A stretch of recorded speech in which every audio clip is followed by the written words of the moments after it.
কোরআনে কারীম তৃতীয় পারা সূরা আলে ইমরান চতুর্থ রুকু। এই আয়াতটির ব্যাখ্যা দিতে গিয়ে কালকে দীর্ঘ সময় চলে গিয়েছে, শেষ করা যায়নি। আসলে এটি এমন একটি আয়াত যেখানে রাসূল পাক সাল্লাল্লাহু আলাইহি ওয়াসাল্লামের ইত্তেবা করার জন্য দুনিয়ার মানুষকে বলা হয়েছে। আল্লাহ রাব্বুল আলামিন বলছেন, নবী আপনি বলে দেন, তোমরা যদি আল্লাহকে ভালোবেসে থাকো, তোমরা যদি আল্লাহর প্রতি ভালোবাসা পোষণ করে থাকো, ফাত্তাবিউনি, তাহলে আমার অনুসরণ করো। তা না হলে আল্লাহকে ভালোবাসার কোনো মূল্য নাই, আল্লাহকে বিশ্বাস করার কোনো মূল্য নাই যদি আমি মুহাম্মদ সাল্লাল্লাহু আলাইহি ওয়াসাল্লামকে অনুকরণ না করো। সুতরাং গোটা পৃথিবীর মানুষের, বিশেষ করে ঈমানদার মুমিন লোকদের বাঁচার একমাত্র পথ এ দুনিয়ায় এবং কিয়ামতেও নাজাতের একটাই পথ, সে পথ হলো মুহাম্মদ সাল্লাল্লাহু আলাইহি ওয়াসাল্লামের অনুসরণ করা। কার অনুসরণ করা? এখন রাসূল পাক সাল্লাল্লাহু আলাইহি ওয়াসাল্লামের কিছু গুণাবলী, কিছু পরিচিতি কোরআনে কারীম দিচ্ছে। তিনি কি মিশন নিয়ে এসেছিলেন এবং কি দায়িত্ব তিনি পালন করেছিলেন, কি করেছিলেন তিনি। এ ব্যাপারে কোরআন শরীফের মধ্যে হুজুরের গুণাবলীর কথা, সিফাতের কথা মোট 4 জায়গায় বলা হয়েছে। এক জায়গায় বলা হয়েছে, ইহুদিরা যারা হুজুরকে অবিশ্বাস করত, তাদের ধারণা ছিল যে আখিরি জামানার পয়গম্বর আমাদের গোষ্ঠীতে, আমাদের বংশে হলো না কেন, একজন উম্মীদের মধ্যে তাকে কেন পাঠানো হলো, আমাদের মধ্যে হলেই তো ভালো হতো। এখন এই কথার জবাবে আল্লাহ বলছেন যে আখিরি জামানার পয়গম্বর যিনি সমস্ত রকমের নবুয়তের সব রকমের লক্ষণ, শর্ত সবকিছু তার মধ্যে থাকা সত্ত্বেও তোমরা বিরোধিতা করছো কি এই কারণে যে তিনি তোমাদের বংশে জন্মগ্রহণ করেনি, তিনি তোমাদের গোত্রে আসেননি, এই কারণেই কি বিরোধিতা করছো? কোরআনে কারীম এটি এভাবে বলছে, هو الذي بعث في الأميين رسولا منهم يتلو عليهم آياته ويزكيهم ويعلمهم الكتاب والحكمة। আল্লাহ রাব্বুল আলামিন বলেন, তিনি সেই আল্লাহ যিনি উম্মীদের ভিতরে তার নবীকে রাসূলকে প্রেরণ করেছেন, মুহাম্মদ সাল্লাল্লাহু আলাইহি ওয়াসাল্লামকে প্রেরণ করেছেন, যিনি তাদেরকে আল্লাহর কিতাব পড়ে শোনাবেন এবং তাদেরকে হিকমত বিজ্ঞান শিক্ষা দিবেন আর তাদের মন মগজকে পরিশুদ্ধ করবেন। এই জন্য আল্লাহ রাব্বুল আলামিন তাকে দুনিয়ায় পাঠিয়েছেন। তার দায়িত্ব ছিল আল্লাহর কিতাব পড়ে শোনাবে। হুজুর সাল্লাল্লাহু আলাইহি ওয়াসাল্লাম তো পড়তে জানতেন না। কোরআন শরীফ যখন নাজিল হতো, হুজুর সাল্লাল্লাহু আলাইহি ওয়াসাল্লাম মুখস্থ করার জন্য খুব তাড়াহুড়ো করতেন, জিহ্বা খুব বারবার নাড়াচাড়া করতেন যাতে করে কোনো আয়াত বাদ না পড়ে যায়। আল্লাহ রাব্বুল আলামিন হুজুরের এই তাকলিফ দেখে আল্লাহ ঘোষণা করলেন, লা তুহাররিক বিহি লিসানাকা লিতাআজালা বিহি। ও নবী, কোরআন শরীফ মুখস্থ করার জন্য এত তাড়াহুড়া করার কোনো প্রয়োজন আপনার নাই, জিহ্বাকে এত নাড়াচাড়া করার কোনো দরকার নাই। জিবরাইল যখন আপনার প্রতি কোরআন অবতীর্ণ করেন, আপনি আমার জিবরাইলের সাথে একবার মাত্র পড়ে নেবেন, আপনার সিনার ভিতরে গোটা কোরআন শরীফ মুখস্থ করায় দেওয়ার মালিক আমি আল্লাহ। আমি মুখস্থ করায় দেব, শুধু মুখস্থই করাবো না, আমি আপনাকে পড়ার ক্ষমতা দিয়ে দেব, আপনি তেলাওয়াত করতে পারবেন, আপনি তেলাওয়াত করে মানুষকে বুঝাতে পারবেন, সে ক্ষমতাও আমি আপনাকে দান করে দিব। এ হলো এক জায়গা।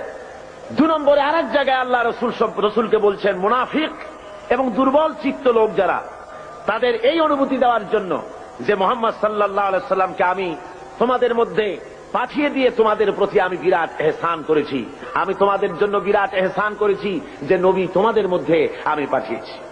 কোরআনে কারীম বলতেছেন এই কথাটি এভাবে, ওয়ালাম লাকাদ মান্নাল্লাহু আলাল মুমিনিনা ইয বা'আসা ফীহিম রাসূলাম মিন আনফুসিহিম ইয়াতলু আলাইহিম আয়াতিহি ويزكيهم ويعلمهم الكتاب والحكمة। আমি আল্লাহ রাব্বুল আলামিন মুমিনদের উপরে যথার্থ অনুগ্রহ করেছেন, আল্লাহ মুমিনদের প্রতি যথার্থ অনুগ্রহ করেছেন যে তিনি মুমিনদের ভেতরেই আল্লাহ রাব্বুল আলামিন মানুষের মধ্য থেকে একজন পয়গম্বর পাঠিয়েছেন এবং তাকে দিয়ে কিতাব শিক্ষা দিয়েছেন, তাদের ব্রেইনকে, তাদের মন মগজকে পরিশুদ্ধ করেছেন এবং তাদেরকে কিতাব এবং হিকমত শিক্ষা দিয়েছেন। তৃতীয় আরেকটি জায়গায় আল্লাহ বলেন, কামা আরসালনা ফীকুম রাসূলাম মিনকুম ইয়াতলু আলাইকুম আয়াতিনা ওয়া ইউযাক্কিহিম ওয়া ইউআল্লিমুকুম মা লাম তাকুনু তা'লামুন। নবীকে পাঠিয়েছি তোমাদের জন্য এই জন্য যে তিনি তোমাদের কিতাব শিখাবেন, তিনি তোমাদের হিকমত দিবেন, তিনি তোমাদের বিজ্ঞান চর্চা করাবেন, তিনি তোমাদেরকে মগজ, তোমাদের ব্রেন পরিশুদ্ধ করবেন এবং তোমাদেরকে সেই কথা জানাবেন যে কথা তোমরা জানো না। অর্থাৎ তোমাদের কাছে সেই জ্ঞান নাই যেই জ্ঞান দিয়ে এই পৃথিবীর বুকে তোমরা শান্তি লাভ করতে পারবে এই ইহকালীন জীবনে এবং পারকালীন জীবনে, ব্যক্তিতে, পরিবারে ও সমাজে। কোথাও তোমরা তোমাদের জীবনের পূর্ণাঙ্গ শান্তি পেতে পারবে না যতক্ষণ পর্যন্ত মুহাম্মদ রাসূলুল্লাহ সাল্লাল্লাহু আলাইহি ওয়াসাল্লামের অনুকরণ তোমরা না করো। ভাইরা আমার, সরওয়ারে কায়নাত সাল্লাল্লাহু আলাইহি ওয়াসাল্লাম তিনি তার নিজের জীবনকে মানুষের সামনে তুলে ধরেছিলেন। তার চরিত্র ছিল কোরআনের চরিত্র। মুহাম্মদ সাল্লাল্লাহু আলাইহি ওয়াসাল্লামের চরিত্র কিসের চরিত্র ছিল বলুন? হযরতে আয়েশা সিদ্দিকা রাদিয়াল্লাহু তাআলা আনহার খেদমতে কিছু বহিরাগত সাহাবী এসে জিজ্ঞেস করেছিলেন, মা আয়েশা, আপনি আমাদেরকে বলেন হুজুর সাল্লাল্লাহু আলাইহি ওয়াসাল্লামের চরিত্র কেমন, তার আখলাক সম্পর্কে আমারে কিছু শোনান। হযরত আয়েশা বলেন, ওগো সাহাবীরাম, তোমরা কি কোরআন শরীফ পড়ো নাই? ওনারা বললেন, হ্যাঁ কোরআন পড়েছি।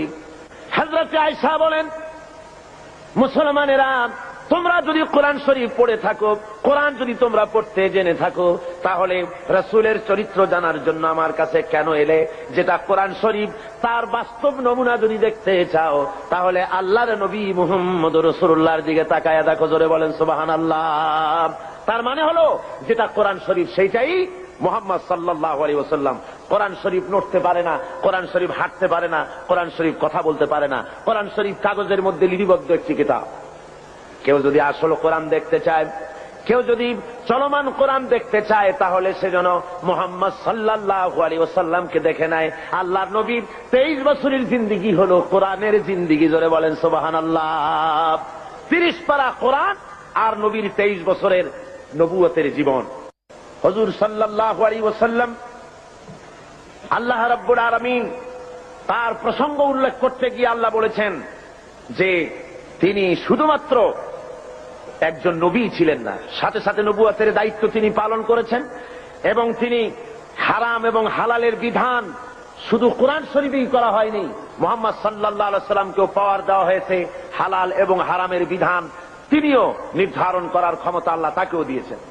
কোরআন শরীফ বলতেছে, ইয়া'মুরুহুম বিল মা'রুফি ওয়া ইয়ানহাহুম আনিল মুনকার ওয়া ইউহিল্লু লাহুমুত তাইয়্যিবাতি ওয়া ইউহাররিমু আলাইহিমুল খাবাইস। আল্লাহ রাব্বুল আলামিন বলেন, তিনি মানুষকে ভালো কাজের জন্য আদেশ দেন আর মন্দ কাজ থেকে ফিরায় রাখেন, আর হালাল এবং হারাম জিনিসগুলি তিনি বেছে দেন, নির্ধারণ করে দেন। সুতরাং কোরআন শরীফের মধ্যে হালাল হারামের বিধান আল্লাহ যা দিয়েছেন এখানেই শেষ নয়।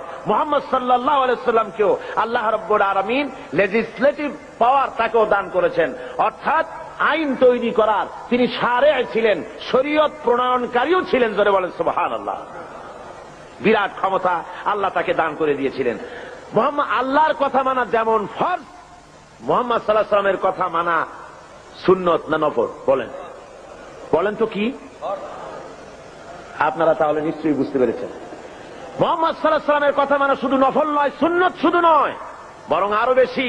আল্লাহর কথা মানা যেমন ফরজ, মুহাম্মদ সাল্লাল্লাহু আলাইহি ওয়াসাল্লামের কথা মানা তেমন ফরজ। কেমন করে হলো তা?